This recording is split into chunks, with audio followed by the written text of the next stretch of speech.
Sí. Buenas noches. Sí, doctor. Buenas noches. Listo, ya está habilitado. Pueden compartirlas.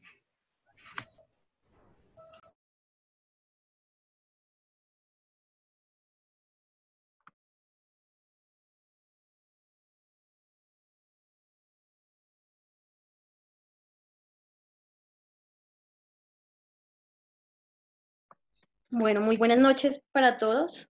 Somos el grupo número 5. Bueno, nuestro grupo hoy va a exponer sobre la Asamblea General de Accionistas y Junta de Socios. La siguiente. Nuestro grupo está conformado por Verónica Sánchez, Carolina Tenorio, Mario Borges, José Leonardo Sánchez, Kelly Córdoba, Carolina Costa, Lady Tatiana Cubides, Julián David Concha, María Alejandra Guzmán, Ana María Forero, Yamile Andrea Garzón, Hugo Alexander Pinzón, Hernán Darío Herrera y quien les habla, Yuleni Loaiza.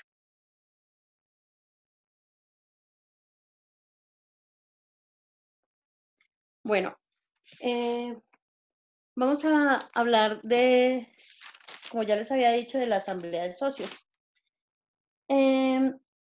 Las sociedades mercantiles cuentan con diferentes órganos para su funcionamiento. Estos pueden ser de dirección, de administración, de fiscalización.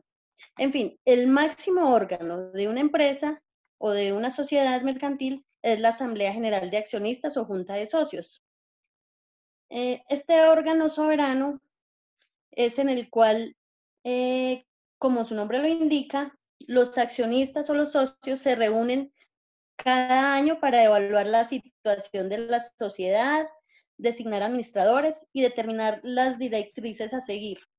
La Asamblea General tiene su fundamento legal en el Código de Comercio, en el capítulo 7º, artículo 181. El siguiente. Bueno, antecedentes históricos. Vamos a hablar sobre unos breves antecedentes históricos.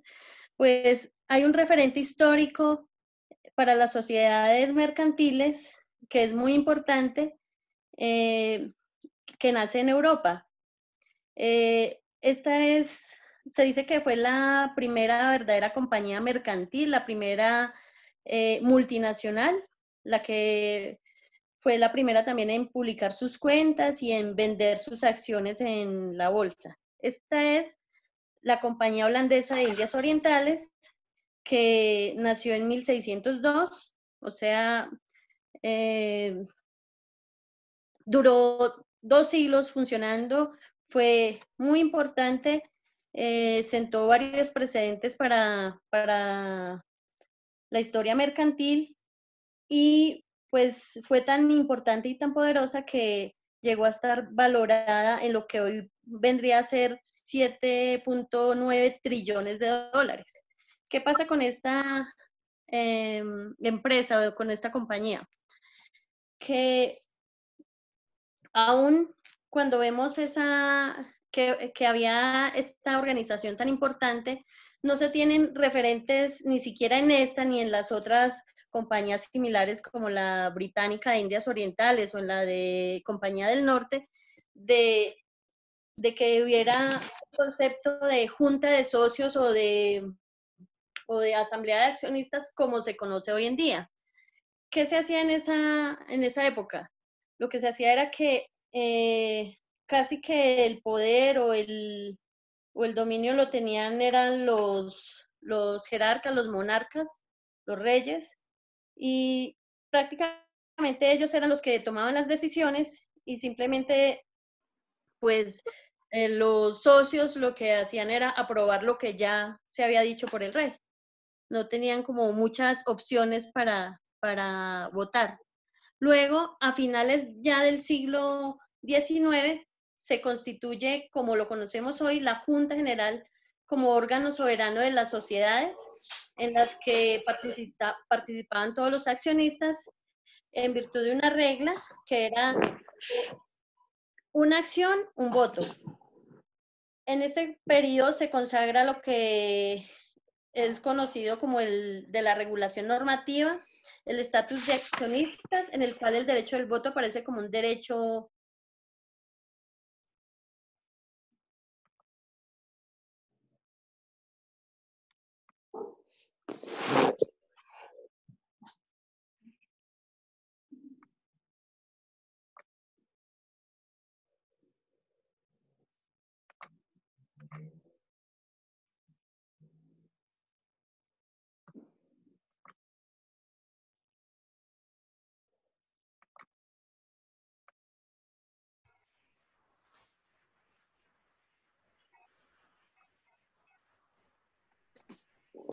¿Se fue el audio?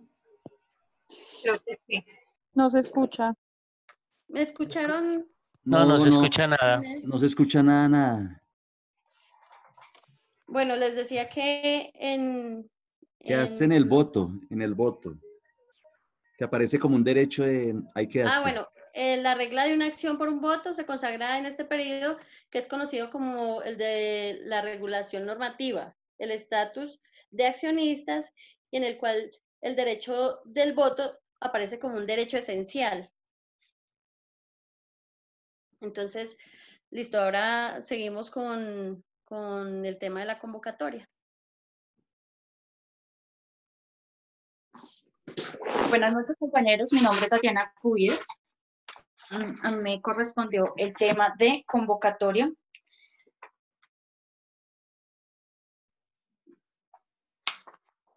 Entonces, la convocatoria de antelación, ineficacia de la convocatoria. Esta debe realizarse con antelación inferior a 15 días hábiles mediante los estatutos fijados por la sociedad a través de una publicación o medio de amplia circulación, datos de convocatoria, forma o medio utilizado ante la antelación y un órgano o persona que convoca.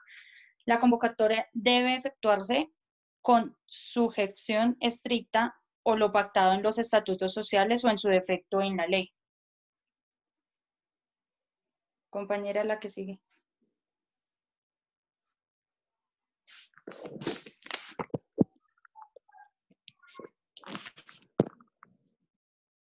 Buenas Permítame un noches. momento. Bueno, yo les voy a explicar el quórum deliberatorio. Agotado el examen de los requisitos formales del poder que pueden otorgar el socio o el accionista para hacerse presentar en la junta o asamblea a la que es convocado, es preciso determinar si se reúne a cabalidad el quórum deliberatorio. ¿A qué se refiere en forma general?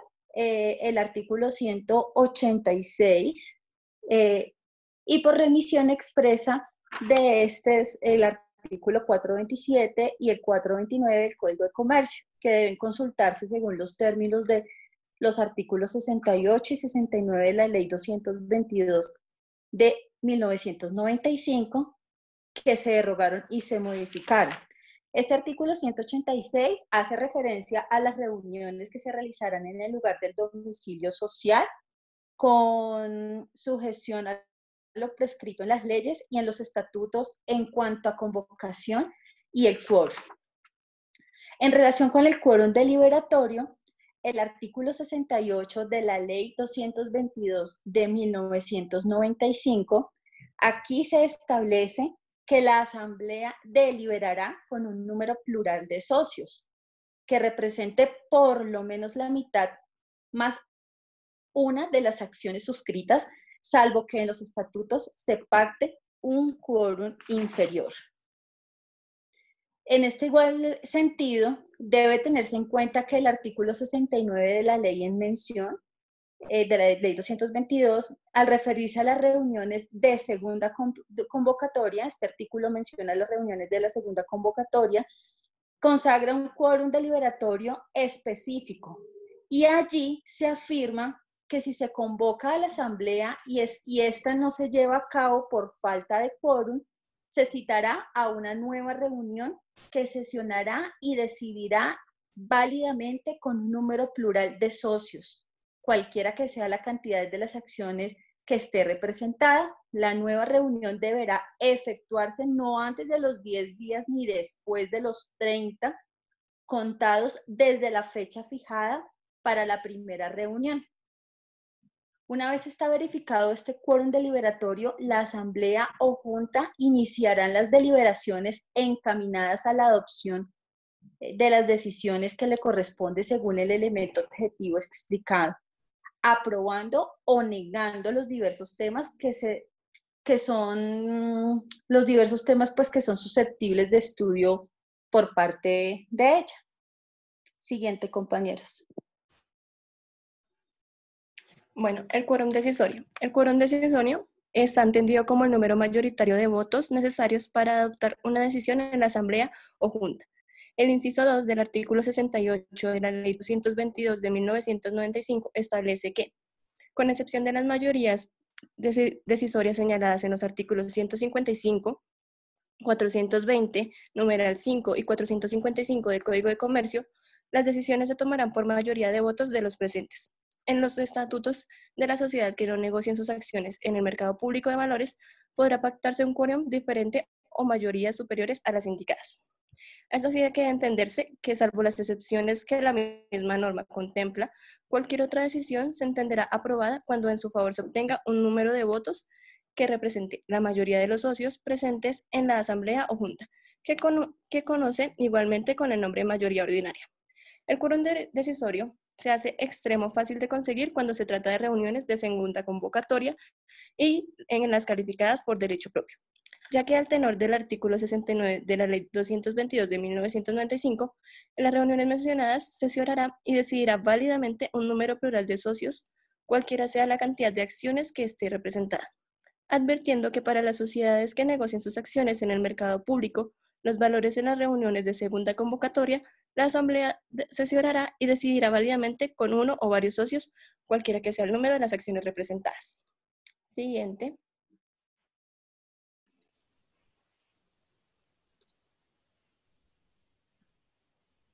Siguiente. Buenas noches. Esta reunión.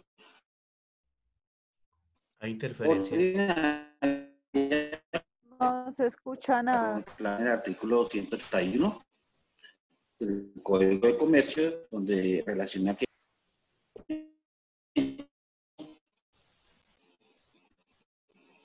hay mucha interferencia. ¿me escucha?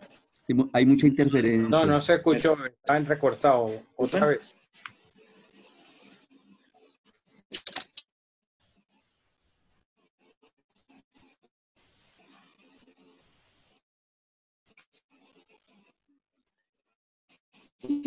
Inicio. Entonces, empezamos con reuniones finales. En el Código de Comercio, en el inciso donde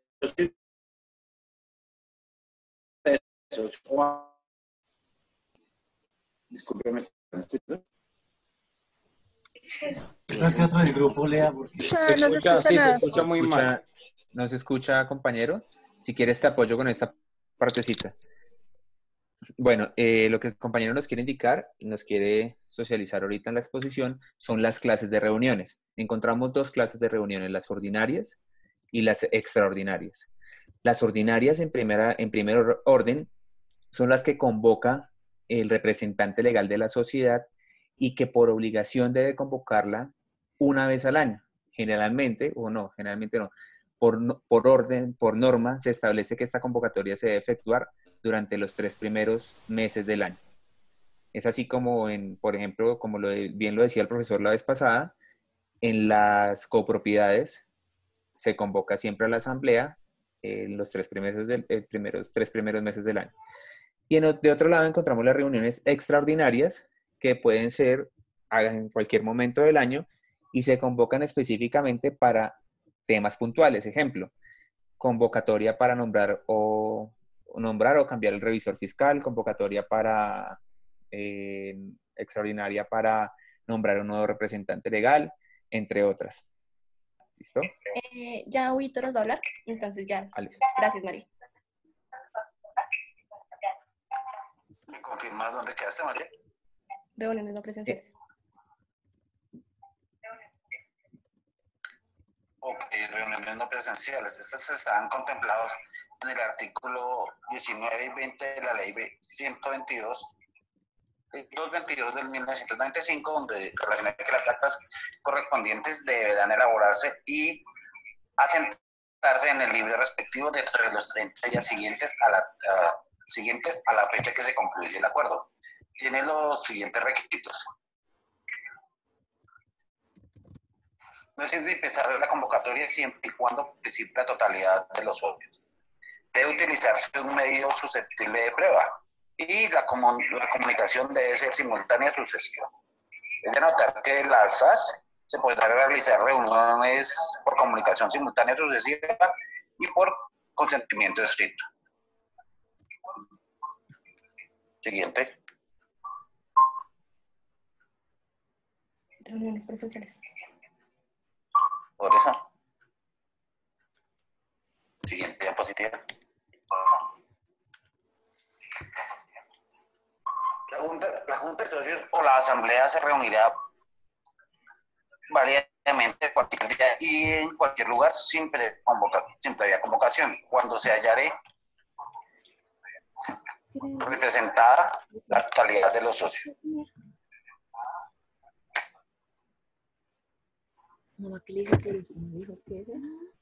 Continuando con el tema. Que está bien, que como me tratan. ¿Me escuchan? No, no se escucha. Continuando con el tema. ¿Me escuchan? Ahí sí, Hernán, sí, dale. Perfecto. Continuando con el tema, hay un tipo de reuniones universales. Estas se presentan cuando se encuentran reunidos todos los socios y deciden constituirse en junta o asamblea general.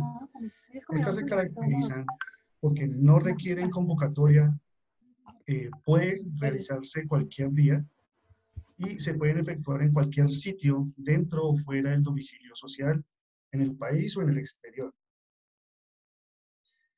Las reuniones universales es una herramienta versátil que puede ayudar tanto a administradores como a accionistas en el cumplimiento de los deberes legales de toda sociedad, permitiendo la celebración válida de sesiones ordinarias de los máximos órganos sociales, sin que las decisiones que se tomen en ella puedan estar viciadas, cuando por cuestiones de tiempo o por otras razones no se puedan dar pleno cumplimiento a instituciones tan importantes como la convocatoria de los derechos de inspección. Siguiente diapositiva. El derecho propio. ¿Qué son las reuniones de derecho propio? Las reuniones por derecho propio se constituyen en una excepción al régimen ordinario, a las que explicaba el compañero anteriormente, de estas reuniones del máximo órgano social. Se trata de una reunión que permite que los accionistas se reúnan cuando las reuniones ordinarias no se convocaron dentro de los 3 meses siguientes a la expiración de cada ejercicio o periodo contable.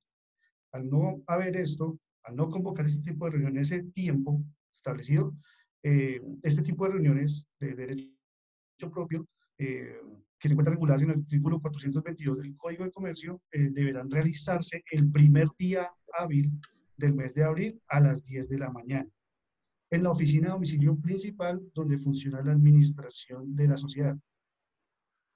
¿Qué se busca con este tipo de reuniones?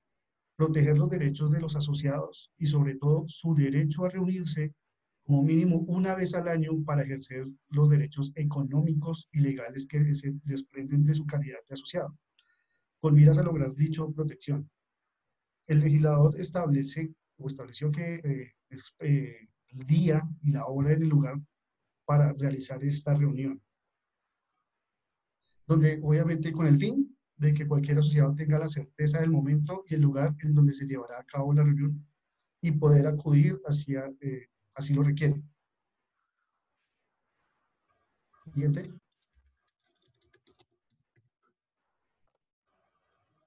Reuniones de segunda convocatoria. Son aquellas que efectúan en reemplazo de una reunión prevista para una fecha anterior y a lo cual no se llevó a cabo por falta de quórum deliberatorio o por inasistencia de todos los socios. Para ese tipo de reuniones se requiere que la reunión ordinaria o extraordinaria debidamente convocada no se haya llevado a cabo, que se convoque a la nueva reunión y que se realiza no antes de 10 días hábiles ni después de 30 días hábiles, contados después de la fecha para la primera reunión. En las SAS es importante mencionar que en la primera convocatoria para una reunión de la asamblea de accionistas podrá incluirse igualmente la fecha en que habrá realizarse una reunión de segunda convocatoria en caso de no poderse llevar a cabo la primera reunión por falta de quórum. Siguiente. Las características especiales de las reuniones por derecho propio y de las de segunda convocatoria. Deciden válidamente que un número plural de socios, cualquiera que sea la cantidad de partes de interés, cuotas o acciones representadas, siempre que se presenten la mayoría especiales determinadas en la ley o en los estatutos, puede ser así un ejemplo, se trata de una sociedad de responsabilidad limitada y asista a la reunión por derecho propio un número plural de socios que representan el 60% de la totalidad de las cuotas en que se divide el capital social, no podrá decidir una reforma estatutaria porque para ello se requiere un porcentaje no inferior al 70% del total del capital social. Siguiente.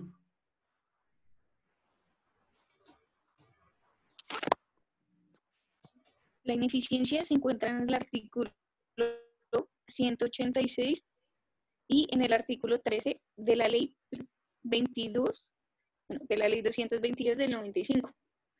Y existe ineficiencia cuando hay una indebida convocatoria, cuando una reunión se realiza en un lugar distinto al domicilio que tenían registrado, salvo en las reuniones universales. También cuando hay falta de quórum, cuando... consideración para el chinito, sí. Por favor, los micrófonos. Sí.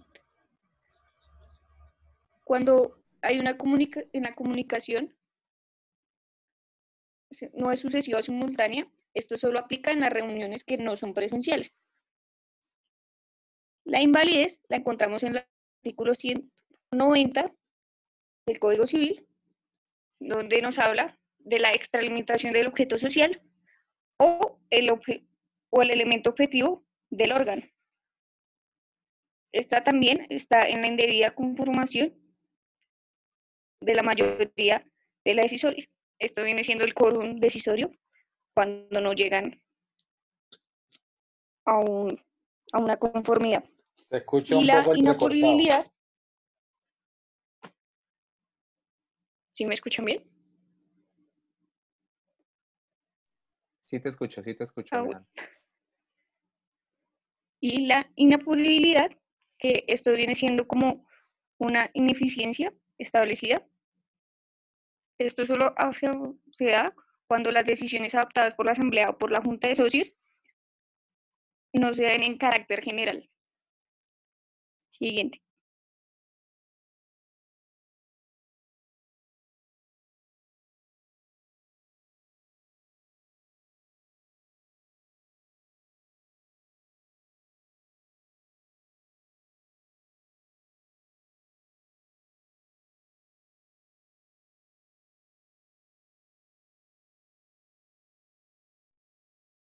¿Quién continúa?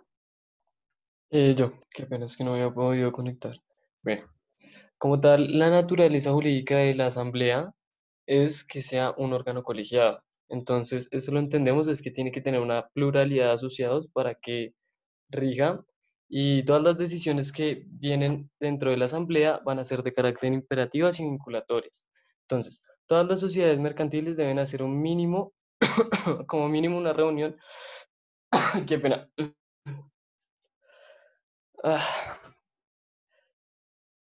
De su máximo órgano social, que es la junta directiva, en el año. Entonces, ¿cuál es la finalidad también de las asambleas? Es aprobar los estados financieros del ejercicio del año anterior de corte al 31 de diciembre, conocer el estado general de la empresa, escuchar un informe de gestión de sus administradores y elegir o confirmar los cargos. Entonces, dentro de la junta de los asociados existe un use condition, que es una forma futura de cómo va a ser una ley. Entonces, por eso es que se lleva el protocolo de los 15 días anteriores para que más o menos se le dé estructura a los efectos que va a generar esta asamblea.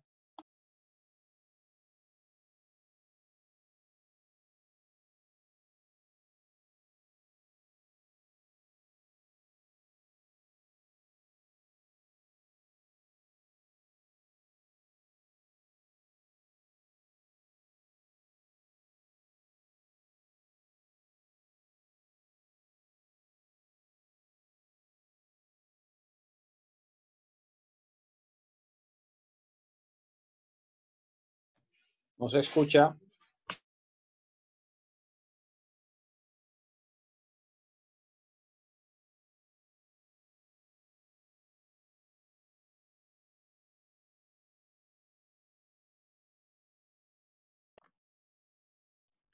¿Quién continúa? No se escucha, Julián.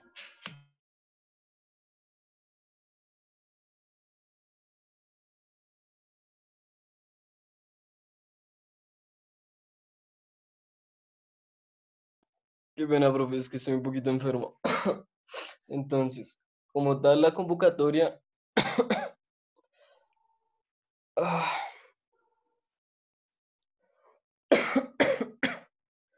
Qué pena, compañeros. Qué pena, excúsennos un momentico, es que Julián tiene problemitas. Pero bueno, para continuar. En la convocatoria para reuniones extraordinarias se especificará los asuntos sobre los cuales se va a deliberar y se va a decidir. En las reuniones ordinarias, la Asamblea podrá ocuparse de temas no indicados en convocatoria a propuesta del representante legal o de cualquier asociado. ¿Me ayudas con la siguiente diapositiva? Las reuniones se realizarán en el lugar de domicilio, lo que decía el compañero Hernán. Bueno, lo que decía también María Alejandra. En caso de que no se realice en el lugar de domicilio propio de la sociedad, pues hay lugar a una de las acciones que mencionaba María Alejandra. Con sujeción a lo prescrito en las leyes y los estatutos en cuanto a convocación y quórum. Recordemos que la norma nos indica que para que exista votación o para que se apruebe lo que se convocó o lo que se dialogó o se dirimió en la asamblea, entonces tiene que haber la mitad más uno. Pero esta norma se puede ver, pues se puede controvertir con lo que digan los estatutos de creación de la empresa. Siguiente, por favor.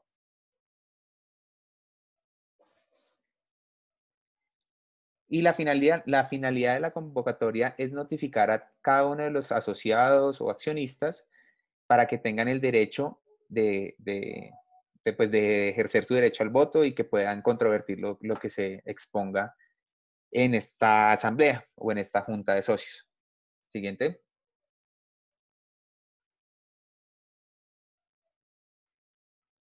El voto. Buenas noches. Buenas noches para todos. Bueno, esta noche voy a hablar sobre el voto y cómo se ejercen los diferentes tipos de sociedades.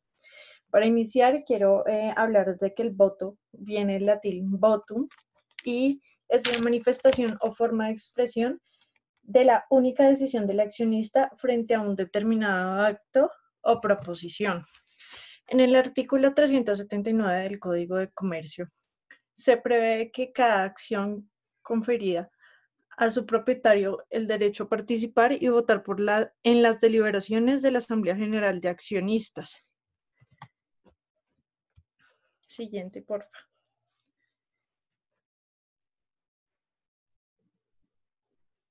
Entonces, cada accionista puede votar de diferentes maneras, pública o de manera secreta. En estos casos se aplica la forma, la decisión por mayoría, que es el 50% más 1. Siguiente. Siguiente, porfa.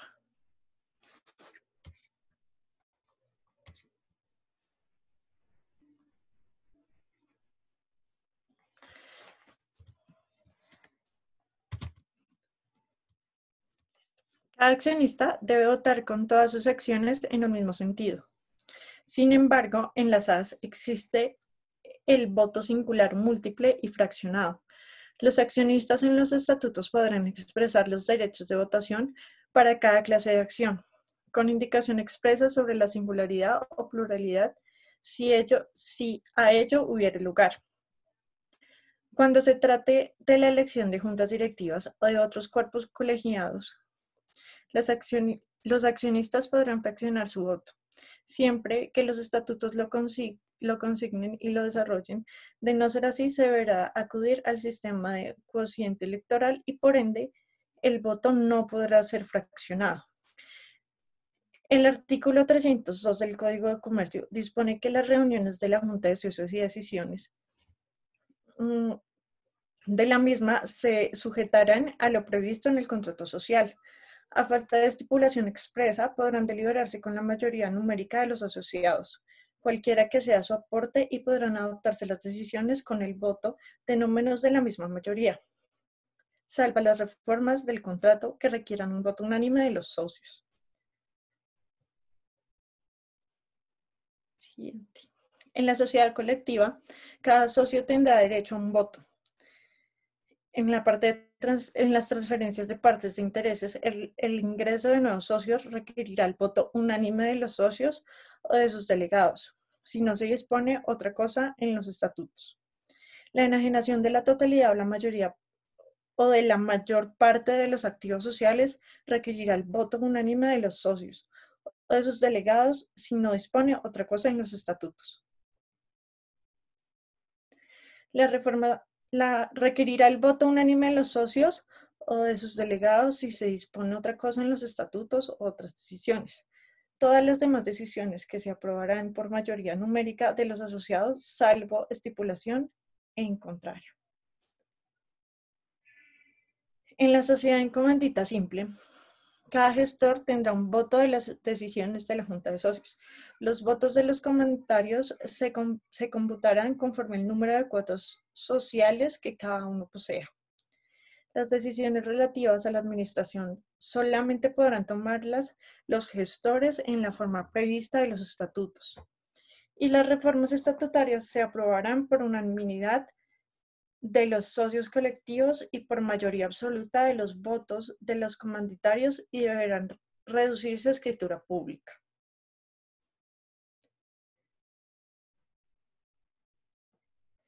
En la sociedad en comandita por acciones, el derecho al voto, cada gestor tendrá un voto y los de los comanditarios se computarán conforme el número de acciones de cada uno. Las reformas estatutarias deberán aprobarse, salvo estipulación en contrario, por unanimidad de los socios colectivos y por mayoría de los votos de las acciones de los comanditarios. En la sociedad de responsabilidad limitada, cada socio tiene tantos votos cuantas cuotas posea de la compañía.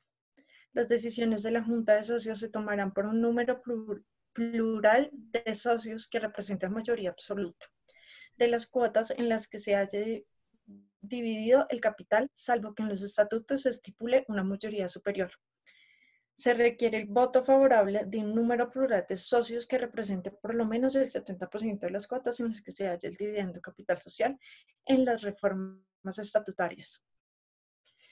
En la sociedad anónima, el derecho al voto, cada accionista tiene derecho a emitir tantos votos cuantas acciones posea. Las decisiones se tomarán por mayoría de los votos presentes, salvo las excepciones señaladas en el artículo 68 de la Ley 222 de 1995, o las que consagran los estatutos de las sociedades que no negocien sus acciones en el mercado público de valores. Por lo general, las acciones con dividendo preferencial y sin derecho al voto no confieren a sus titulares el derecho a votar en las asambleas. Y para las reformas estatutarias, se requiere el voto de la mayoría de los votos presentes. En la sociedad por acción simplificada, las determinaciones se adoptarán mediante el voto favorable de un número singular o plural de las acciones que represente cuando menos la mitad más uno de las acciones presentes, salvo que en los estatutos se prevea una mayoría decisoria superior para algunos o de las decisiones sin prejuicio de regulaciones especiales atinentes al voto singular o múltiple que descarten la aplicación de esta norma. En las sociedades con accionista único, las determinaciones que le correspondan a la asamblea serán adoptadas por aquel. En estos casos, el accionista dejará constancia de tales determinaciones en actas debidamente asentadas en el libro correspondiente de la sociedad.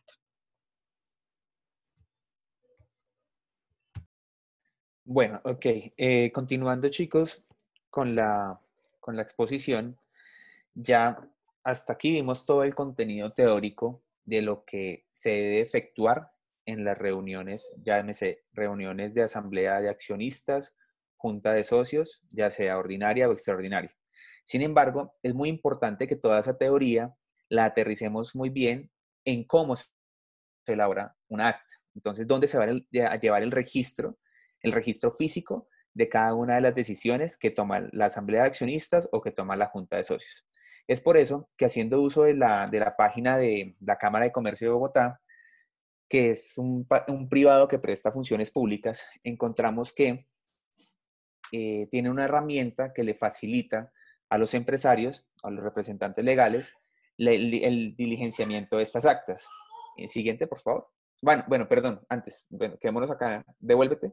En esta imagen encontramos un pantallazo de la herramienta que ofrece la Cámara de Comercio. Entonces, el día de mañana, si ustedes requieren constituir o hacer una acta, o incluso constituir una empresa, porque hoy en día es tan fácil constituir una empresa, como decía el profesor ahorita, con el Prerut todo se hace virtual.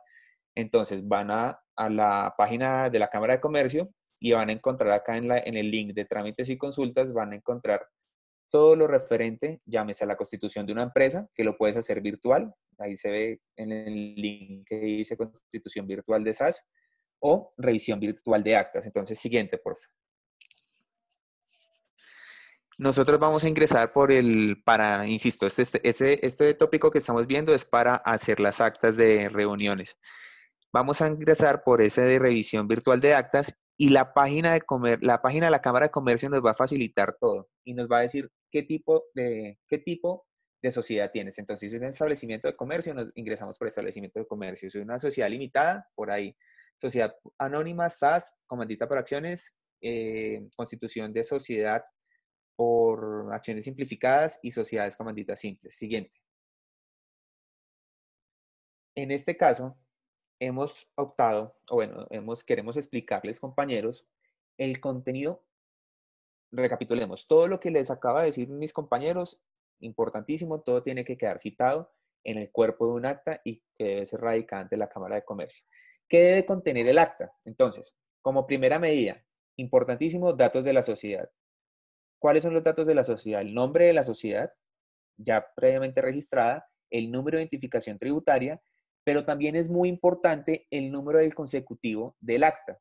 Entonces, si, por ejemplo, yo lo he manejado, yo coloco reunión 001 del 2020. Si vuelvo a hacer otra en el 2020, es reunión 002 y así sucesivamente. Ya para el 2021, entonces vuelvo a inicio la numeración, número 001 del 2021 y así sucesivamente. Siguiente punto y muy importante, datos de la convocatoria. Recuerden lo que nos comentaba Tatiana de la importancia que debe tener la convocatoria, porque es la notificación de que se le va a garantizar unos derechos a cada uno de los asociados o accionistas. ¿Qué debe contener? Importante, ciudad de la reunión, y que esta ciudad sea el mismo domicilio registrado de la sociedad, que esta dirección sea el mismo domicilio registrado de la sociedad. Hora y fecha a efectuarse la reunión. Tipo de reunión, si es ordinaria o extraordinaria. Forma de la reunión, si es presencial o no presencial. Forma de convocatoria, fecha de convocatoria, perdón. Se debe citar cuándo fue notificada la convocatoria a cada uno de los accionistas o socios. Medio de la convocatoria, cómo se lo notificó y persona que convoca, que generalmente es el representante legal. En este tipo de reuniones se debe designar a un presidente y a un secretario. Generalmente la Cámara de Comercio aconseja que se nombre como presidente al representante legal y como secretario al suplente del representante legal. Una vez nombrados, ya empezamos con la verificación del quórum, de lo que nos hablaba Andrea y Ana María. Recordemos entonces que si son, no sé, bueno, eso debe ser también de acuerdo a la cantidad de acciones emitidas o a la cantidad de cuotas registradas para la sociedad limitada. Entonces, se debe verificar que el quórum esté en su 100% o en su defecto, en su defecto la mitad más uno, como decía la norma. Y para este caso, en este ejemplo que se expone acá en la pantalla, se citó o se colocó una acta en donde se nombra un nuevo representante legal. Entonces, en el numeral 13 se aparece nombramiento del nuevo representante legal. Siguiente, porfa. Este representante legal que se nombra, insisto, esto es a modo de ejemplo, porque también puedo hacer actas de cambio de revisor fiscal, actas de cambio del objeto social de la empresa. Entonces, este es a modo de ejemplo. Para el caso de este ejemplo, la persona que se designa o que se nombra como representante legal también debe dejar por sentado su aceptación del cargo. ¿Listo? Entonces, fulanito de tal se designa o se nombra como representante legal y fulanito acepta la proposición que le hicieron pues, del cargo. Y recordemos lo que nos hablaba ahorita la compañera Verónica del derecho al voto. Las acciones, las acciones y las cuotas deben tener su oportunidad de votar. Se aprueba el contenido del acta, en el numeral cuarto lo ven acá, se aprueba el contenido del acta y firma presidente y secretario. Siguiente.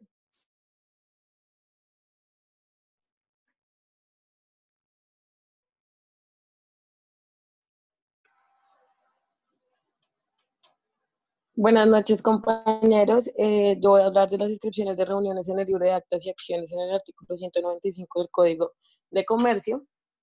La sociedad llevará un libro debidamente registrado en el que se anotará por orden cronológico las actas de las reuniones de la Asamblea o de la Junta de Socios.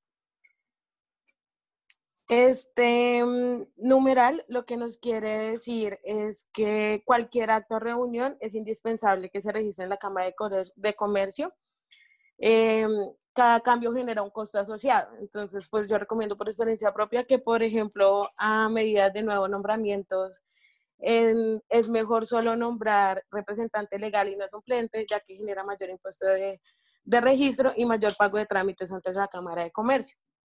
En el numeral 2 dice las sociedades por acciones tendrán un libro debidamente registrado para inscribir las acciones.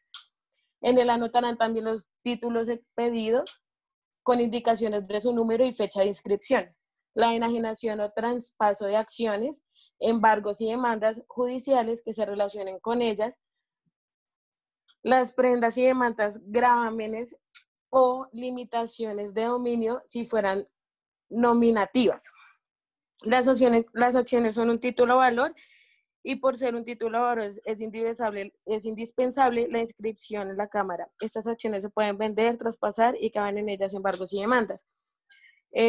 Para no generar un costo adicional o una devolución de las actas, si quieres puedes darle siguiente, por favor.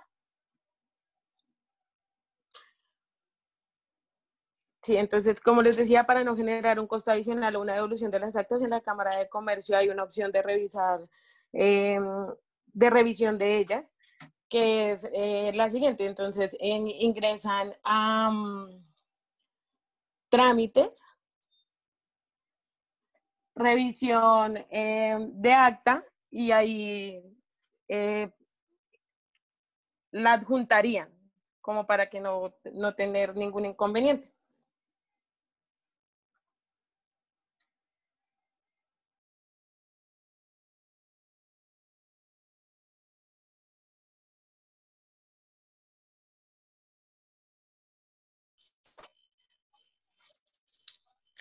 Ineficacia de las decisiones, ineficacia de pleno derecho y reconocimiento. La ineficacia es la más grave sanción que puede recaer sobre un acto jurídico mercantil. Ella consiste en que la ley le resta todo efecto a dicho acto desde el momento mismo de su génesis, sin que para ello se requiera declaración judicial. ¿Me ayudas con la otra diapositiva, porfa?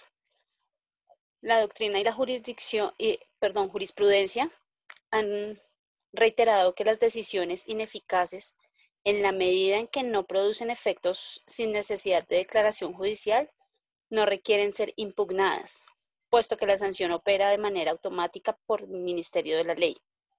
De igual forma, ha sido reiterada la posición según la cual los actos ineficaces no pueden ser ratificados ni convalidados. Por lo anterior, en principio parecería inadecuado hacer producir efectos jurídicos a algo que el legislador ha expresado que no los produce.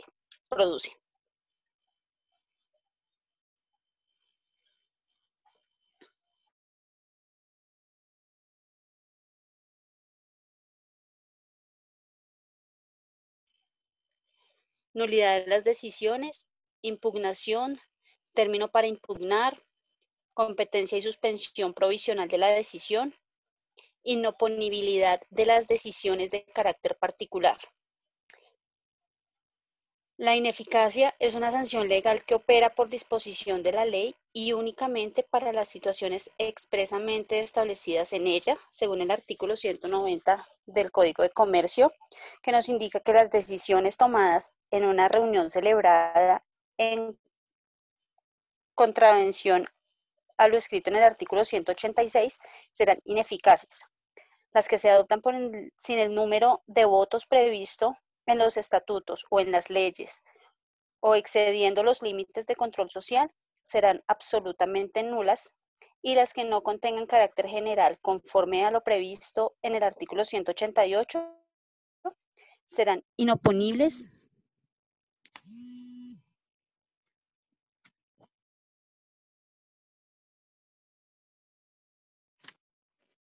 a los socios ausentes o disidentes. Buenas noches. Yo les voy a hablar de la nulidad de las decisiones, la impugnación, el término para impugnar, competencia y suspensión provisional de la decisión y la inoponibilidad de las decisiones de carácter particular. Primero les voy a hablar de la obligatoriedad de las decisiones prevista en el artículo 188 del Código de Comercio, en la cual nos dice que reunida la Junta de Socios o Asamblea General, como se prevé en el artículo 186, las decisiones que se adopten con el número de votos previstos en los estatutos o en las leyes obligarán a todos los socios, aun a los ausentes o los disidentes, siempre que tengan carácter general y que se ajusten a las leyes y a los estatutos. En ese orden de ideas,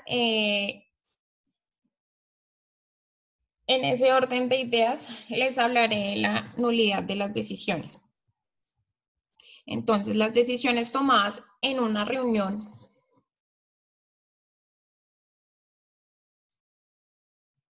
en contra de lo estipulado en el artículo 186 que nos nombraba la compañera anteriormente, en el cual nos dice el lugar de la reunión, el domicilio y el número de los participantes del quórum, que se adopten sin el número de votos previstos en los estatutos de la empresa o en la ley o excedan los límites del contrato social, serán completamente nulas.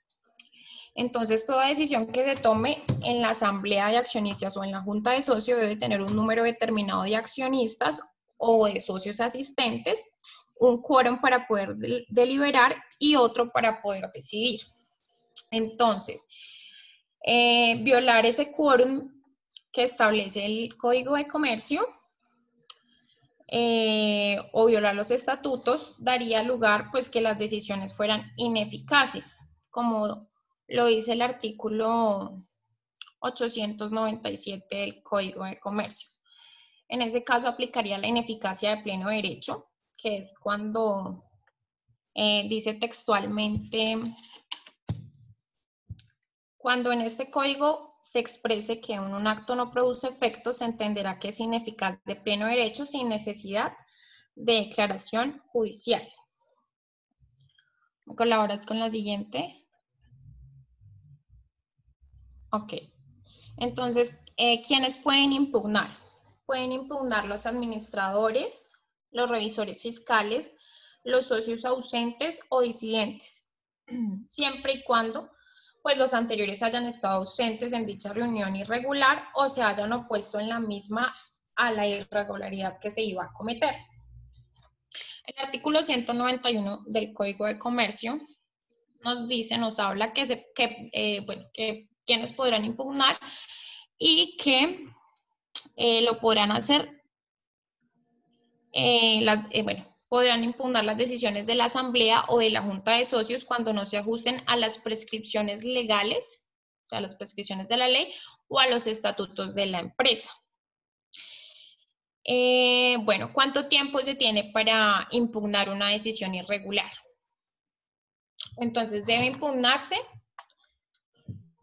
solamente dentro de los 2 meses siguientes a la fecha de la reunión en la cual sean adoptadas las decisiones, a menos de que se trate de acuerdos o actos de la asamblea que deban ser inscritos en el registro mercantil. Para ese caso, se contará a partir de la fecha de inscripción. De igual forma, en el artículo 382 del Código General del Proceso, nos dice que la demanda de impugnación de actos o de decisiones de las asambleas, de las juntas directivas, de las juntas de socios o de cualquier órgano directivo de las personas jurídicas, solo podrán proponerse dentro de los 2 meses siguientes de la fecha del acto respectivo y deberá dirigirse contra la entidad. En la demanda podrá pedirse la suspensión provisional de los efectos del acto impugnado por violación de las disposiciones invocadas por el solicitante. De igual forma, pues la violación que surja del análisis del acto que se está demandando, la confrontación de las normas, el reglamento, los estatutos respectivos invocados o el estudio de las pruebas allegadas con la solicitud.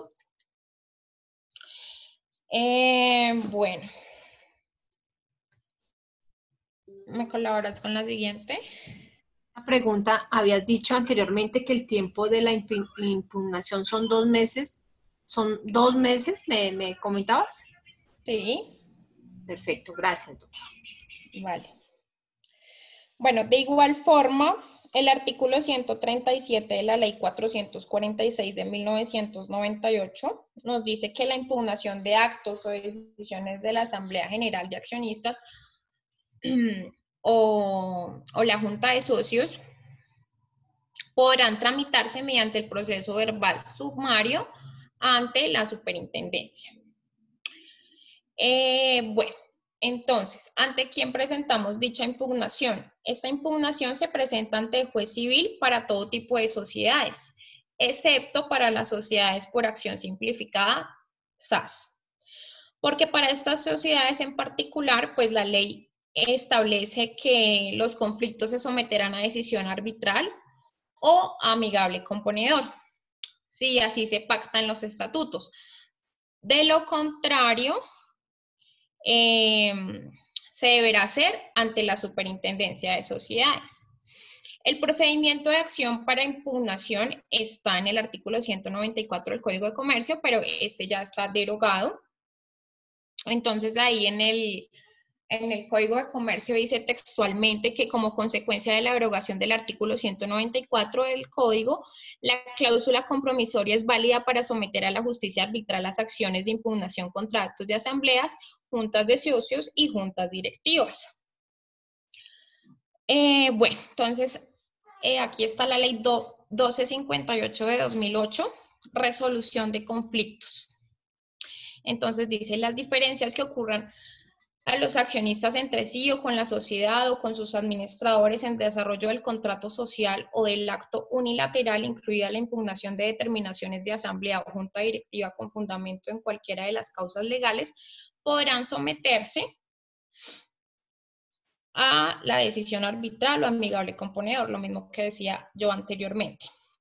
Entonces, si no se pacta ese arbitramiento o esa amigable composición, se entenderá que todos los conflictos antes mencionados serán resueltos por la Superintendencia de Sociedades mediante el trámite que les mencionaba anteriormente, que es el proceso verbal sumario.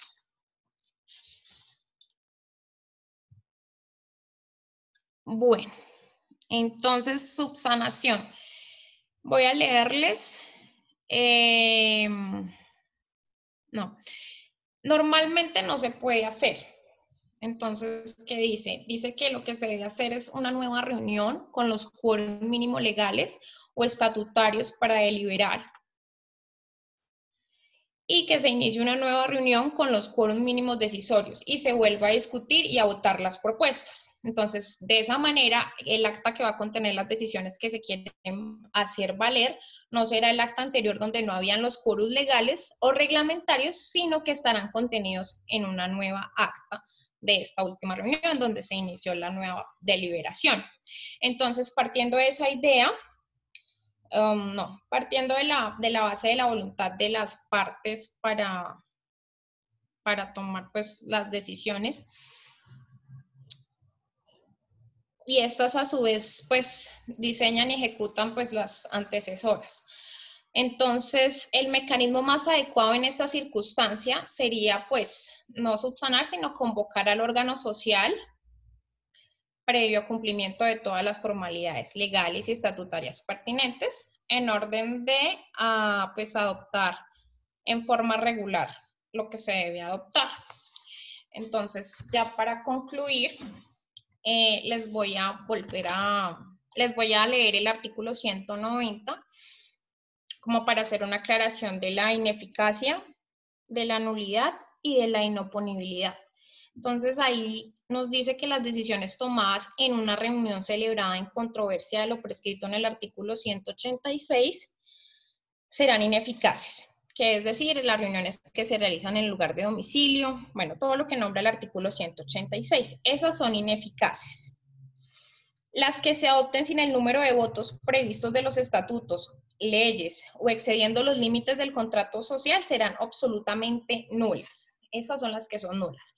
Y las inoponibles son las que no tengan carácter general. Es decir, serán inoponibles a los socios ausentes o a los disidentes siempre y cuando no tengan carácter general. Muchas gracias.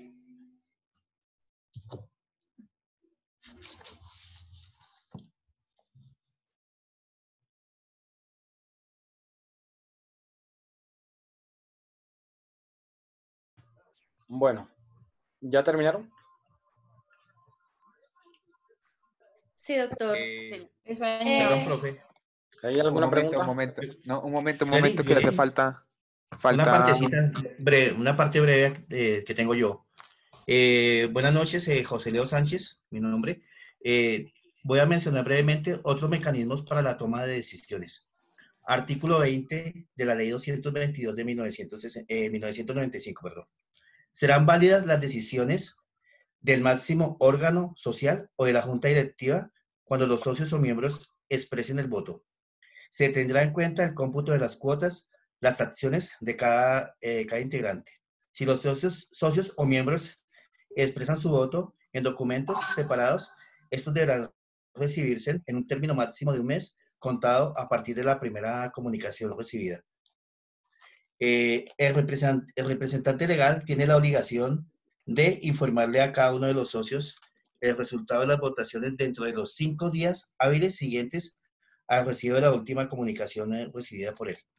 El beneficio de esta ley 222 básicamente es la forma de adecuar las reuniones de las sociedades mercantiles, ya que es muy difícil debido a los compromisos que tiene más de un empresario, socio, en fin, de muchos de ellos, poder estar presentes en esa asamblea.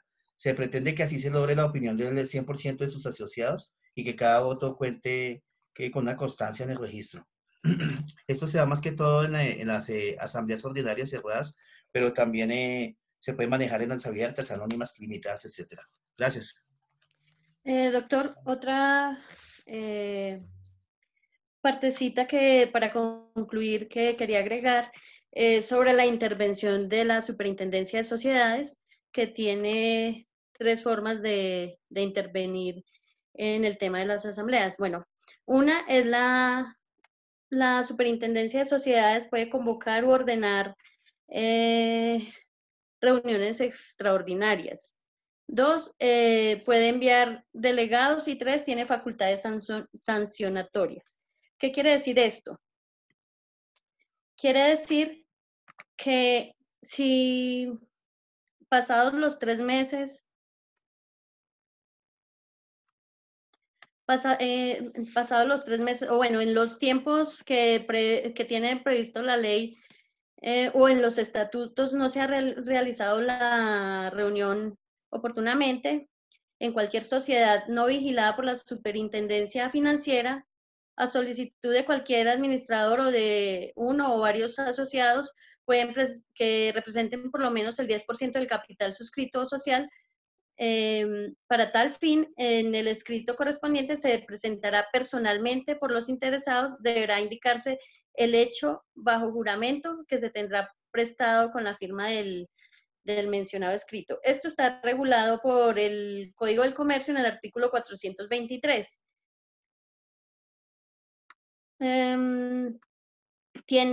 La Superintendencia de Sociedades puede enviar delegados a las reuniones de juntas de socios o de asamblea general de sus vigilados cuando lo considere necesario. También enviará delegados a las reuniones de máximo órgano social de sociedades no sometidas a la vigilancia de la superintendencia cuando uno o más asociados representantes de no menos del 10% del capital social o alguno de los administradores lo soliciten. Y las facultades sancionatorias. La superintendencia puede imponer sanciones o multas sucesivas o no, hasta de 200 salarios mínimos legales mensuales, cualquiera que sea el caso, a quienes incumplan sus órdenes, la ley o los estatutos. Eso es todo, doctor y compañeros. Si tienen alguna pregunta, por favor, nos la formulan, que con mucho gusto los compañeros y yo le resolveremos la duda si está dentro de nuestro conocimiento. ¿Alguien tiene alguna pregunta? Porque yo tengo varias. Yo tengo... A mí me quedó una duda en cuanto a si se puede subsanar o no. Tanto en las sociedades normales como las sociedades por acciones simplificadas. Sí se puede subsanar, que mi doctor Brandon. Cuando se decreta la ineficacia como tal de una junta que se ha convocado o algo. Porque, por ejemplo, ¿por qué lo pregunto? Porque había leído que la ley 1258 del 2008, en el artículo 21, permite que el accionista renuncie a su derecho a la convocatoria de una de las reuniones. Entonces, dice que se puede subsanar. Y había entendido, no sé si entendí mal, que no se puede subsanar. Entonces, estoy confundido entre si se puede o no se puede con lo que yo leí y con lo que entendí de ustedes. Buenas noches. Bueno, una cosa es que haya, lo que te estoy entendiendo en la pregunta, Brandon, es que haya una impugnación de una decisión tomada en una asamblea o junta, ¿sí? Los que, como lo dijeron en la exposición, los que pueden impugnar una decisión son los socios ausentes o disidentes. ¿Cuáles son los disidentes? Los que en el momento del llamado a lista, de la verificación del quórum, estaban presentes, dijeron presente, tal, y como hacen de pronto algunos, no te estoy diciendo que tú, pero que de pronto algunos, ya cuando hago el llamado a lista, conteste y después al ratico se desconecte, ¿sí me entiendes? Entonces esos son los disidentes. Estuvieron en el llamado a lista y al momento de que tomaron la decisión, cualquiera que haya sido la decisión, no estaban. Y entonces presentan la demanda buscando la impugnación de esa decisión, no de la reunión como tal, sea reunión de asamblea o sea reunión de junta de socios. Solamente impugnar la decisión. Y los ausentes son aquellos que nunca estuvieron, ni tampoco le otorgaron poder para que los representaran en la reunión. Entonces, ahí es cuando se habla de la impugnación, pero es solo de una decisión, no es de la reunión como tal, ¿ok? Es solo de alguna de las decisiones que se haya presentado y tendría pues que demostrar cuál es el motivo de la impugnación.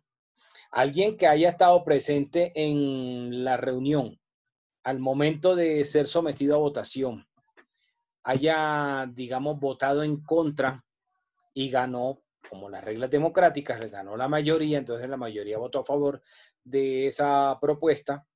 Entonces, como fue vencido, entonces quedó Rabón y va ante el juez a presentar una demanda para impugnar la decisión. No. Solamente pueden impugnar una decisión quien no estuvo al momento de la votación. Es el único. Pero quien fue vencido dentro de la votación, o sea, el que perdió, tiene que asumir que perdió, porque esa es la regla de la democracia, si no nunca, entonces quedarían en firme las decisiones que se tomaran dentro de las asambleas o las juntas, ¿ok? No sé si de pronto esa era el enfoque de tu pregunta. Sí, señor, sí. De hecho, espero poder impugnar siempre, profesor. ¿Alguna otra pregunta? El tiempo, ese es el que no me queda claro. El tiempo de la impugnación. El tiempo son 2 meses. Pero ese ejemplo, esos 2 meses, si en el momento ese es el equivalente, no es relevante ni nada, es 2 meses, cero. 2 meses, 60 días. Perfecto. A los 2 meses y un día ya prescribió, ya pailas, ya no puede presentar la demanda.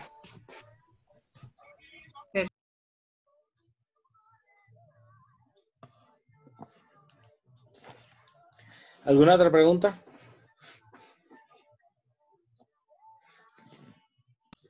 El quórum deliberante. Deliberatorio. El deliberatorio, perdóname, no me quedó claro. El quórum se va a determinar no por las personas, no por los individuos, sino por la representación del capital. Voy a poner un ejemplo. Digamos que Adriana Beltrán, Karina Martínez, Juliet López, Yuleni Esmeralda y Julián Osorio sean socios en una sociedad. Digamos que Adriana tenga el 60%. O que Adriana tenga el 40%. Digamos que Adriana tiene el 40%. Karina tiene el 40%, Karina tiene el 15%, Juliet tiene el 15%, Yuleni tiene otro 15% y Julián tiene otro 15%. O sea que si ustedes suman el 40% de Adriana más 15% de Karina son 55%, más 15% de Juliet son 70%, más 15% de Yuleni son 85%, más 15% de Julián, completamos el 100%. Entonces, al momento de que se reúnan ellos 5 para tomar la decisión, no vamos a determinar el quórum por el número de personas, sino por el porcentaje. Significa que si se encuentran presentes en esa reunión Adriana y Karina, sumarían 40 más 15, 55. 5%. Entonces, ahí habría quórum. ¿Por qué? Porque sería la mitad más 1 de las acciones o cuotas sociales o partes de interés. ¿Ok? Del capital. Si estuviera presente Julián, Yuleni y Juliet, Yormari, si estuviera Julián que tiene el 15, Yuleni 15 y Juliet 15, suman el 45. ¿Con ellos 3 habría quórum? No, amigo. No, porque sería el 45, no sería la mitad más 1. Entonces, fíjense que no es por el número de personas, porque es que ellos son 3, entonces aquellos 2 sí daban y entonces estos 3 con más razón porque son 3 personas. No. Estos 3 suman el 45. Ahora, si sumáramos, Julián tiene el 15, 15 Yuleni, 15 Juliet y 15 Karina, son 60. Habría quórum, porque sería la mitad más 1. ¿Ok? Entonces, el quórum deliberatorio es la mitad más 1, pero del capital. Ahora, quienes viven en propiedad horizontal, entienden de lo que estoy hablando, porque en propiedad horizontal se maneja este tema. Javier Mauricio, Claro creo que anoche me dijo que, claro que sí. que vivía Claro en que sí, ¿verdad? En la propiedad horizontal funciona, por eso ayer hablaba de lo mismo, doctor, que le decía que era muy similar. Entonces, el quórum siempre va a ser el 50 más 1 para la propiedad horizontal. Mitad ¿sí? más 1. Sí, bueno, eso se sobreentiende que es el 50 más 1, pero hay unos apartes, doctor, donde si son temas económicos, se necesita el 70%. Bueno, pero eso es otra cosa, porque acá depende. Exacto. Para las mayorías que se requieren para una decisión de mayoría calificada. El quórum deliberatorio es para poder reunirse y sesionar, debatir, discutir ahí en la reunión. Otra cosa es cuando ya van a tomar decisiones, y hay dos tipos de decisiones. Decisiones que solamente requieren de mayoría simple y otras que requieren de mayoría calificada. Las que requieren de mayoría calificada son decisiones que están establecidas en la ley y que dependiendo del tipo de sociedad puede cambiar el porcentaje. Entonces, por ejemplo, en la sociedad anónima, para tomar una decisión que requiere mayoría calificada, se requiere del 78%. Para una sociedad de responsabilidad limitada se requiere el 100%. Entonces, para todas las sociedades no va a ser igual. Va a depender, dependiendo del tipo de sociedad, la mayoría calificada. Pero la mayoría simple es la misma, mitad más 1. Fíjense cómo estoy diciendo, mitad más 1. Es diferente al 51. Es diferente. Sí. Los que se metieron a estudiar Derecho porque pensaron que en el Derecho nunca iban a haber matemáticas, graves. Porque aquí en comercial y en sociedades vemos matemáticas y en el Derecho laboral también, en tributario también. Que sean matemáticas básicas, pero bueno, se ven matemáticas. ¿Ok? No es que van a ver álgebra, ni integrales, ni nada de esa vaina, pero se ve algo de matemáticas. Entonces, ojo que no es lo mismo decir mitad más 1 a decir 51. Si en el examen les apareciera la pregunta y ustedes contestaran que el 51%, la respuesta sería mala. Vean que lo estoy advirtiendo hoy. Mitad más 1 es diferente al 51. Yo pongo el ejemplo de Adriana, Karina, Julie, Yuleni y Julián y pongo números enteros. Pero matemáticamente pueda que se maneje al interior de cada sociedad números diferentes y que el porcentaje no sea entero sino que de pronto sea uno el 27, otro el 16.1 y así. Y al momento de sumar el quórum que se encuentra presente con esas acciones, va a dar un poquito más de la mitad. Y con eso ya hay quórum. Ahora, si nada más hubiera dos, Adriana y Karina, por ejemplo, y Adriana tuviera el 50% y Karina el 50%, y cualquiera de las dos se hace presente en la reunión y la otra no, nunca van a tener quórum. ¿Por qué? Porque no van a ser mayoría. ¿Sí queda claro? La Entonces, calificada es mitad y la mitad más 1, ¿no? Mitad más 1. ¿Sí? Hay decisiones que requieren mayoría calificada. ¿Qué decisiones requieren mayoría calificada? Por ejemplo, cuando la sociedad produce utilidades, el hecho de que produzca utilidades no es una operación aritmética que inmediatamente hay que ¿cómo es? Repartir esas utilidades. Si no se toma la decisión en la asamblea ordinaria, no hay lugar a repartir utilidades. Entonces, esa es una decisión que requiere mayoría calificada. Ahora, ¿qué otra decisión requiere mayoría calificada? Por ejemplo, también requiere mayoría calificada transformar la sociedad, convertirse de una sociedad, por ejemplo, limitada a una sociedad por acciones simplificadas, una SAS. Entonces, ese tipo de decisiones son decisiones que requieren de mayoría calificada. ¿Ok? Entonces, si no se logra al momento de la reunión la mayoría calificada, si no se logra la mayoría calificada, entonces no va a salir aprobada la decisión. ¿Ok? Bueno, algo que necesito verificar, si no se mencionan los estatutos no importa, Yuleni, porque el Código de Comercio llena esos vacíos. Lo que no pueden es en los estatutos poner algo que vaya en contra de la norma. Por ejemplo, si el Código de Comercio dice que se requiere 78% en una SAS, porque se asimila a una anónima, entonces se vaya a colocar en los estatutos de la SAS decir que se va a tomar la decisión de esas mayorías calificadas con un 60%. No pueden ir en contra de la norma, o sea, no pueden ponerle un porcentaje menor, pero sí pueden ponerle un porcentaje mayor. Entonces, si la norma habla del 78, pueden colocar en los estatutos que se requerirá un 80 o un 85. Esa parte sí pueden hacerlo, ¿ok? Pero nunca por debajo de lo que diga la norma. Lo mismo con la mayoría simple. Si es la mitad más uno, la sociedad no puede decir en sus estatutos que van a ser mayoría con el 50%, no. Iría en contra de la norma.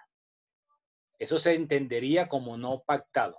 Esa sería una cláusula ineficaz. No produciría efectos dentro de los estatutos. A ver, Alexander Amaya, ¿qué tipo de reuniones hay en las asambleas o las juntas? Reunión de socios mayoritarios, mi doctor, y la que cita directamente por el representante legal. A ver, las reuniones son ordinarias y extraordinarias. Ordinarias se debe celebrar entre el 1 de enero y el 31 de marzo de cada año. ¿Ok? Ahora, si el administrador es la única persona que puede convocar, el administrador es la única persona que puede convocar a la ordinaria, no se le dio la gana de convocarla o se le olvidó o lo que sea, la norma habla de que por derecho propio los socios deben presentarse en el domicilio social el primer día hábil del mes de abril a las 10 de la mañana. Vean que estoy diciendo el primer día hábil, no el 1 de abril. Si el 1 de abril cae un sábado, entonces sería el lunes 3 de abril a las 10 de la mañana sin que haya mediado convocatoria. Siempre para la reunión ordinaria va a mediar una convocatoria, para la extraordinaria también. ¿Cuándo van a ser extraordinarias? La ordinaria debe ser mínimo una vez por año. Se debe establecer en los estatutos que una vez por año mínimo, pero si quieren, pueden establecer más. Pueden hacer una por semestre si quieren, o una cada 4 meses, o una cada 3 meses. Pero eso genera un desgaste administrativo. En realidad, todas las sociedades tienen una sola, que es lo que ordena la norma, de forma ordinaria. De forma extraordinaria, cada vez que las circunstancias lo ameriten. Pero las extraordinarias deben ser después de la ordinaria. O sea, si estamos en el mes de febrero y todavía la sociedad no ha celebrado la ordinaria de ese año, no puede hacer una extraordinaria en febrero. Eso va a ser ineficaz. Debería hacer, así estuvieran en febrero, la ordinaria. La ordinaria puede ser en enero, febrero o marzo. La ley habla del límite hasta el 31 de marzo. Ahora, la mayoría de las sociedades, como buenos colombianos, pues dejan todo para el último momento. Entonces, que lo dejan las reuniones para el 30, 31 de marzo, pues eso es otra cosa, porque ya es el límite que da la norma, ¿ok? Entonces, las extraordinarias serían después de que se haya hecho la ordinaria. En la ordinaria no hay que mencionar el orden del día, no hay que decir cuáles son los temas que se van a tratar. ¿Qué es lo que se va a tratar en la ordinaria? Verificar cómo le fue el año anterior a la sociedad. Y ahí aprobarán o improbarán el informe presentado por el administrador. Y habrán puntos de varios y podrán debatir sobre otros temas que quieran diferentes a ese. Mientras que en una reunión extraordinaria debe la convocatoria mencionarse cuáles son los temas a tratar. Ahora, para que se pueda modificar el orden del día de la extraordinaria, tiene que estar representada por mayorías calificadas, o sea, por casi todos los socios, para que pueda modificar el orden del día, agregar otros puntos. Pero esas no son las únicas reuniones que establece la norma. Además de la ordinaria, de la extraordinaria, de la por derecho propio, está la reunión de segunda convocatoria. ¿Cuál es la reunión de segunda convocatoria? Se convocó para una reunión, fuera ordinaria o extraordinaria, cualquiera de las dos. No se pudo lograr el quórum deliberatorio, es decir, la mitad más uno. Había, por poner un ejemplo, el 40-45% del capital. Entonces no se puede llevar a cabo la reunión porque no hay quórum deliberatorio. ¿Qué sucede? Ahí mismo se convoca la reunión siguiente, que se llama reunión de segunda convocatoria, que no puede ser menos de 5 días ni más de 30 días en ese periodo de tiempo. ¿Cuál va a ser la diferencia? La diferencia va a ser que en esa segunda reunión la sociedad va a deliberar con el porcentaje que haya. O sea que si se volvieron a reunir el 40 o el 45 y no alcanzaron en la mitad más 1, pues con el porcentaje que haya, deliberan. Una cosa es llevar a cabo la reunión, deliberar, y otra cosa son tomar decisiones. Son dos cosas diferentes. El quórum decisorio es el porcentaje que se va a necesitar para tomar la decisión, cualquiera que sea la decisión. Entonces ahí es donde viene lo que mencioné hace un rato. Si esa decisión requiere mayoría calificada o mayoría simple. ¿Cuál es la mayoría simple, Brandon? Brandon. Aquí estoy. Lo que pasa es que estoy con el celular y es difícil. La mayoría decir. simple, ¿cuánto es? La mayoría simple, el 50%. La mitad más 1. Mitad más 1. Entonces, esas son las de segunda convocatoria, ¿ok? Hay otras reuniones que son las reuniones no presenciales. ¿Cuáles son las reuniones no presenciales? Las que se llevan a cabo y que una parte está en el domicilio de la sociedad y otra parte está fuera, pero están conectados. ¿Qué dice el código? Que son válidas siempre y cuando se use un sistema de comunicación donde la comunicación sea sucesiva y simultánea y debe quedar grabada.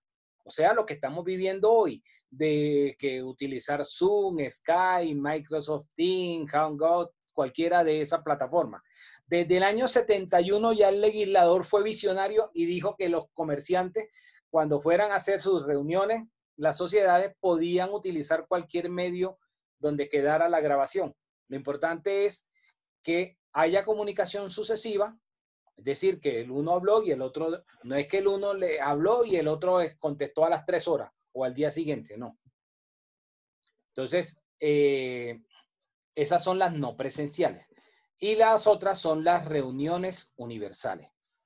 Como su nombre lo indica, la reunión universal es donde están todos los socios, o sea, donde está representado el 100% del capital. Entonces, ¿cuál es la regla? Que todas las reuniones deben tener convocatoria previa, pero si el domicilio de la sociedad, digamos que es en Bogotá, y todos los socios, Yuleni, ¿dónde están? Ya se me escaparon. Bueno, pongamos otro. Yuleni, Joana, Fernando, María Eugenia y Diana son los socios. La sociedad está en Bogotá, pero por esas casualidades de la vida se encontraron en San Andrés Islas.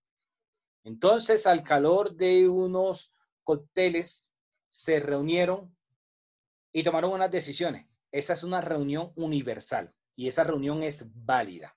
Y las decisiones que tomaron son válidas. ¿Por qué? Porque es una reunión universal. Fíjense que no me dio convocatoria, o sea, no se pusieron de acuerdo, vamos a reunirnos allá en el hotel tal en San Andrés. No. Porque las reuniones de la sociedad son únicamente en el domicilio de la sociedad. Puede ser por fuera si está el 100%, o sea, si es una reunión universal. Entonces se encontraron allá en San Andrés, en el hotel, alrededor de la piscina, se pusieron ahí a dialogar, hicieron una pequeña reunión y tomaron una decisión. Es válido si está el 100% del capital, ¿ok? Esas son las reuniones universales. Entonces no hay convocatoria previa y debe estar representado el 100%, cualquiera que sea el tipo de sociedad. Todas estas reglas o todos estos tipos de reuniones aplican para cualquier sociedad. Bueno, doctor, una pregunta ahí. Las reuniones de segunda convocatoria, entonces, podríamos decir que este tipo de reuniones servirían para ser impugnadas. No necesariamente, porque lo que vas a impugnar es la decisión, no que se hayan reunido. No, sí. Si se reunieron pero es que es una, y no lograron el quórum, exacto. No pueden tomar decisiones. Pero tocaba. Pero es o sea, que en la si no segunda lograron el convocatoria quórum, no se necesita el quórum. Si no lograron, ojo, yo no he dicho que no se necesita quórum. Dije que sesionan, o sea, llevan a cabo la reunión que es diferente a tomar decisiones. Pero está la constancia de que había una convocatoria para una primera reunión y no hubo quórum. ¿Ok? Entonces, una cosa es que se reúnan y otra cosa es que tomen decisiones. Yo no puedo impugnar la reunión, yo impugno la decisión tomada en la reunión, que es diferente. No es lo mismo Chana que Sebastiana, ¿sí o no, Brandon? ¿Sí entendió, no, doctor Javier? ¿Le quedó clarísimo? Uy, mi doctora, duro, ¿no?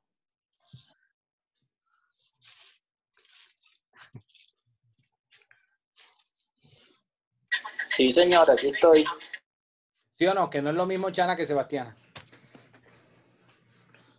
Entonces, una cosa es reunirse y otra cosa es tomar una decisión. Son dos cosas diferentes. Por eso hace rato cuando le contesté la pregunta a Brandon dije, se impugna la decisión, no la reunión. ¿Ok? ¿Alguna otra pregunta?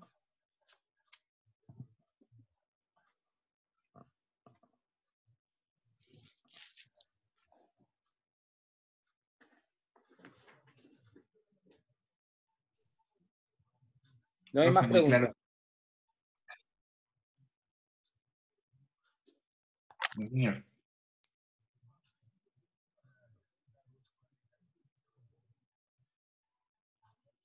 El doctor dijo que tenía unas preguntas. Eran esas, sí, había quedado claro que vi que no, todos los tipos de reuniones que había. Bueno, entonces nos vemos mañana a la misma hora por el mismo canal. Feliz noche. Muchísimas Bueno, gracias. doctor, Buenas que noches. tenga buena noche. Feliz noche. Gracias. Señor Mari, que tenga buena noche.